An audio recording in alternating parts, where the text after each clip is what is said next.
우리 지역의 이슈를 살펴보는 헬로 이슈 토크입니다. 전남 지역은 천혜의 자원을 바탕으로 아름다운 관광지들이 많은 곳인데요. 코로나19로 관광산업도 최근 많은 영향을 받고 있습니다. 현재 관광산업의 현황은 어떤지 전영자 전남문화관광해설사협회장과 얘기를 나누어 보겠습니다. 협회장님 안녕하십니까? 안녕하세요. 코로나19가 우리 사회에 다양한 분야에 영향을 미치고 있는데요. 관광산업도 예외는 아닐 겁니다. 코로나19가 영향을 미치는 것 중에 관광산업에 미치는 영향이 가장 크다고 생각을 해요. 왜냐하면은 사람들이 이동을 제한하기 때문에 관광업에 대해서는 굉장한 영향이 있고요.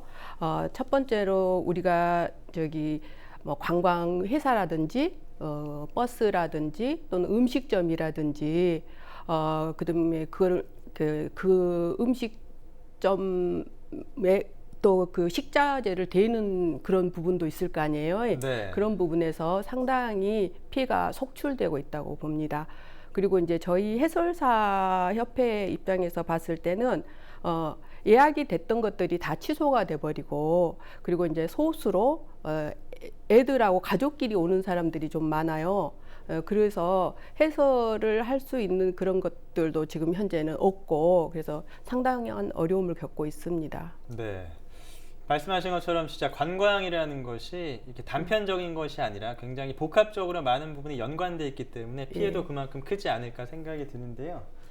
자, 그러면은 코로나19가 관광 분야에 미치는 영향에 대해서 좀 더 구체적으로 네. 말씀을 좀 들어보고 싶습니다. 네.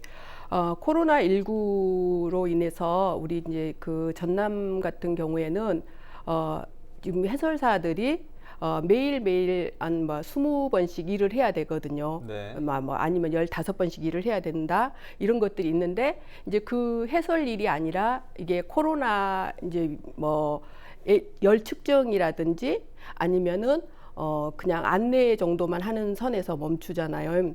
그래서 그런 부분이고, 또 하나는 지역의 관광을 개발해 놨는데 이제 그 개발해 놓은 것을 많이 알려야 되잖아요. 네. 알려야 돼서 지역의 활성화를 만들어야 될 것인데 그거 자체가 지금 안 되는 경우들이 많습니다. 그리고 지역에서 이제 관광 상품으로 개발해 놓은 것들이 또 있어요.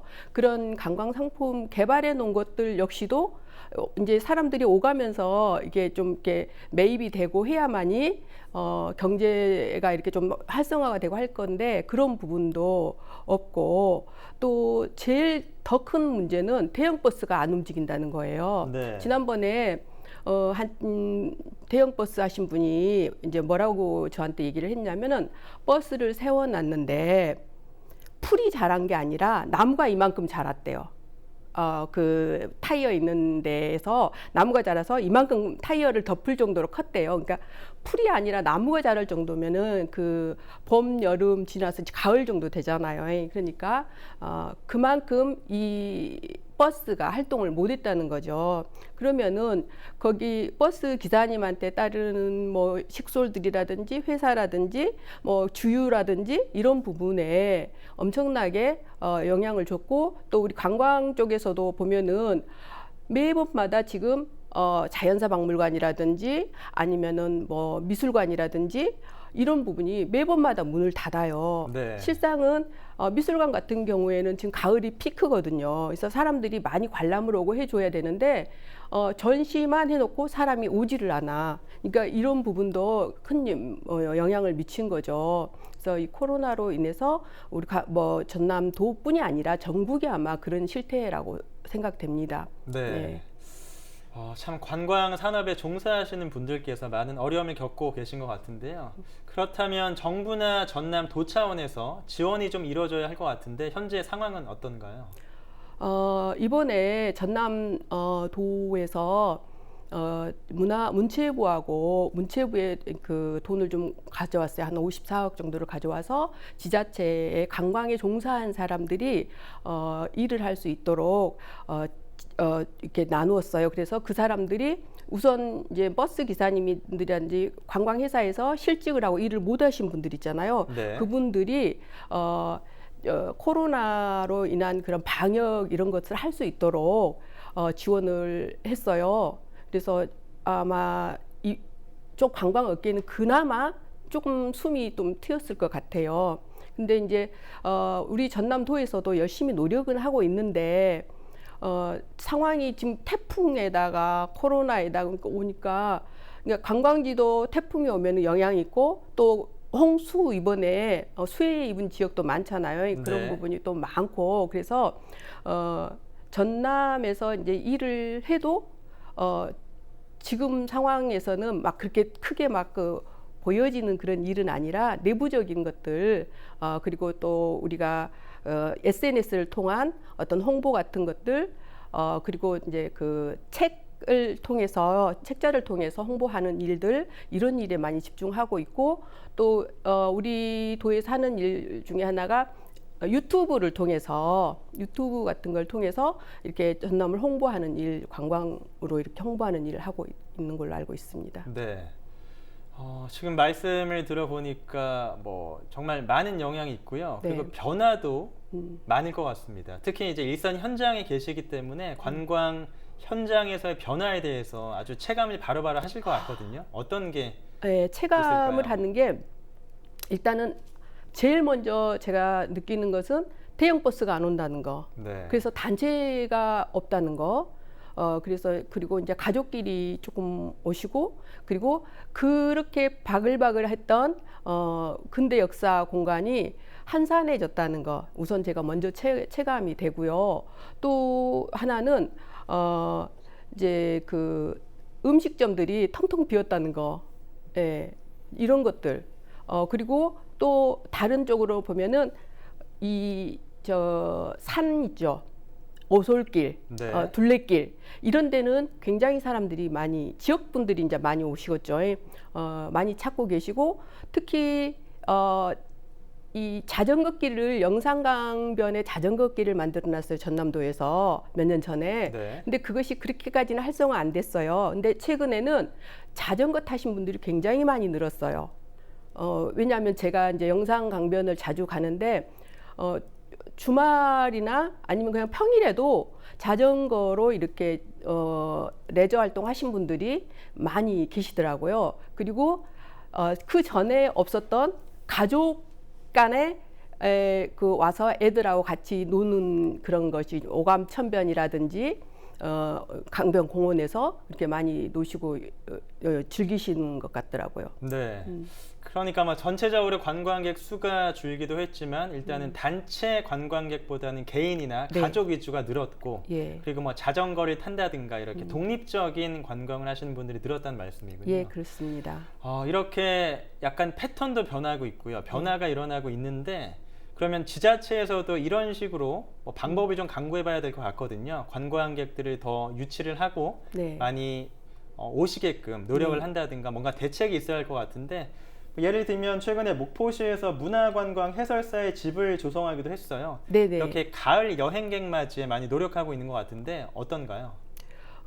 목포시뿐 아니라 인근의 다른 22개 시군, 전남 22개 시군에서도 관광 안내소에 해설사를 배치를 시키고 거기에 이제 해설사의 집을 또 만들기도 하고 그래서 거기에다가 지역 특산물도 홍보할 수 있게 지역 특산물관도 만들고 특히 무안 같은 경우에는 그런 집을 만들었어요. 해설사도 같이 있으면서 지역 상품을 설명할 수 있게 또 홍보할 수 있게 거기다 같이 이렇게 넣어놓고 그리고 또 구례도 마찬가지고 구례도 그 해설사의 집을 마련했었고 또 목포는 우리 연인의 슈퍼가 있는 서산동에다가 해설사의 집을 마련해서 오시는 분들한테 설명할 수 있고 거기다 또 쉼터도 겸해서 놔뒀거든요. 근데 너무 좋아하시고 이제 그 커플이 와서 비가 막 쏟아졌는데 그날 와서 잠깐 쉬면서 딱 필요했다. 이런 장소가 너무 필요했다. 그리고 따뜻한 차 한잔 하니까 너무 좋다. 이러고 가더라고요. 그래서 이걸 정말 잘 만들어 놨구나. 그런 생각을 했어요. 그래서 쉼터 겸 해설을 들을 수 있는 그런 장소 겸 또 관광객들이 관광 정보도 알아갈 수 있는 그런 장소가 좀 더 있었으면 좋겠다 생각을 하고 있습니다. 네, 시청자분들께서 좀 생소하실 수도 있을 것 같아서 네. 이런 문화관광 해설사의 집, 네. 이곳에서 하는 뭐 정확한 역할이라든가 아니면 방금도 잠깐 말씀해 주셨지만 뭐 쉬어갈 수도 있고요. 네. 그런데 어떤 곳인지 좀 부가적으로 설명해 주시면 좋을 것 같습니다. 해설사의 집을 들리시면은 우선 이 지역을 찾아오셨을 때 어디를 가고 싶은데 어떻게 가야 되는지, 교통편이라든지 또는 그곳이 어떤 중요한 곳인지, 지역민들한테는 어떤 곳인지에 대해서 해설사들이 상세하게 얘기를 해주고 안내도 받을 수 있고요. 또는 해설 요청을 했을 때 해설도 받을 수 있고 그런 곳이 해설사의 집이고, 또 거기에서 조금 더 요즘에 조금 다양하게 이렇게 해놨는데 구색을 갖춰놓은 쪽은 그 안에 들어가서 또 그 지역 상품도 구매도 할 수 있는 그런 공간도 되고, 또 그 상품을 구입할 수 있는 장소까지 안내받을 수도 있고, 또 그쪽에 오셔서 잠시 쉬어가면서 차 한잔 할 수 있는 그런 공간도 되고요. 그러니까 쉼터이면서 해설을 들을 수도 있고 안내를 받을 수도 있고 네. 그런 공간이 바로 해설사의 집입니다. 참 그 관광객들에게 많은 도움을 줄 수 있겠다는 생각이 드는데요. 네. 그런데 이런 것들이 이제 설치가 돼 있음에도 불구하고 코로나19 때문에 좀 안타까운 상황이 아닌가 싶습니다. 네. 목포 이야기를 좀 하다 보니까요. 이제 목포시는 또 올해 초에 4대 관광 거점 도시로 선정이 됐잖아요. 만약 네. 코로나19가 없었다면 정말로 많은 분들이 오셔서 목포의 진 면목을 느끼실 수 있으셨을 텐데 참 안타깝습니다. 예, 그죠. 4대 관광 거점 도시로 우리가 목포시가 선정이 되었는데, 이제 이 거점 도시라는 것은 지역에 9개, 서남권의 9개 도시, 뭐 영암이라든지 뭐 무안, 신안, 한평 이렇게 막 그 완도, 진도 해가지고 연결이 돼가지고 서로 상생하는 그런 것을 말하는데 그 중심지가 목포라는 거죠. 그래서 네. 그 지역하고 같이 윈윈을 할 수 있게 해야 되는데, 지금 현재는 모임 자체 같은 것이 좀 이렇게 저조하다 보니까 그런 부분이 조금 느슨해져 갖고 있는데, 대신에 목포시에는 미디어 마케팅을 굉장히 많이 해요. 그래서 뭐 드라마를 통해서 목포를 홍보한다든지 영화를 통해서 홍보한다든지 그 외에 신문 기자들을 불러서 홍보를 한다든지, 그래서 이제 다양한 매체를 통해서 목포의 관광 거점 도시를 홍보하고 있는 줄로 알고 있습니다. 네.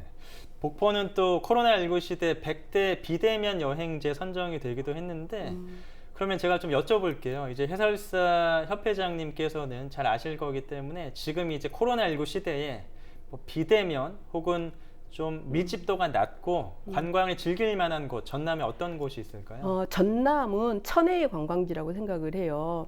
왜냐하면 숲이 굉장히 많습니다. 네.